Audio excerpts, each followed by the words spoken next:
les travaux publics, c'est quand même, on dépend à 70% de la commande publique. Donc c'est très très important pour nous. Et dans les 70% de la commande publique, il faut savoir que 80% sont représentés par les collectivités que vous représentez tous. C'est pour cette raison que nous sommes attachés à remettre ces trophées. Nous sommes attachés également à valoriser notre profession, puisque ce sont tout notre personnel, tous nos compagnons qui œuvrent au quotidien dans vos communes pour embellir vos centres-bourgs.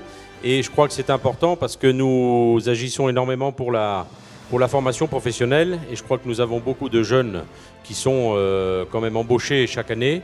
Et il faut savoir que nous représentons sur la Bourgogne-Franche-Comté 11 000 salariés au total. Alors aujourd'hui, nous sommes, on va dire, conscients que nous avons vécu quand même depuis 2018, début de l'année 2018 et encore cette année, les prévisions sont plutôt bonnes, satisfaisantes. Néanmoins, je souhaite attirer l'attention de vous toutes et tous ce soir, puisqu'il y a des élections, me semble-t-il, dans quelques temps. Alors est-ce que c'est une bonne chose, justement, c'est les une bonne élections ? chose, mais c'est une très bonne chose parce que, d'une part, bon, il y en a qui renouvellent leur mandat, des nouveaux qui arrivent, mais je crois que c'est important, il ne faut pas stopper l'investissement. Et sur ce plan, j'insiste là-dessus parce que je vous ai parlé de recrutement, de jeunes que nous embauchons, que nous formons. Et je crois que pour maintenir un emploi pour ces jeunes, déjà, c'est d'avoir une activité soutenue et surtout avoir une activité continue. Ce n'est pas parce qu'il y a des élections que tout doit s'arrêter. La commune de Couzance, représentée par son maire, Christian Bretin.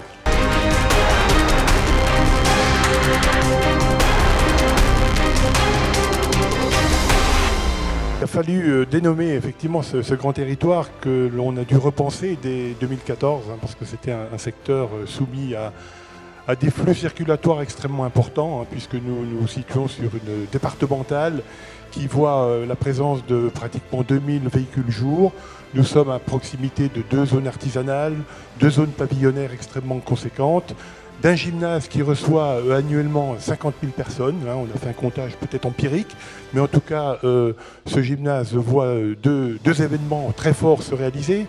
Un forum des professionnels qui voit la présence de 3000 personnes, et puis le festival de la bande dessinée. Et puis nous avons également un espace foncier très conséquent, puisqu'on a une demande en matière d'accession à la propriété. Et là, il nous fallait globalement repenser ce vaste territoire qui se situe à proximité de notre bourg-centre, mais à l'ouest. Donc on l'a dénommé tout simplement. Il fallait trouver un nom générique qui va bien.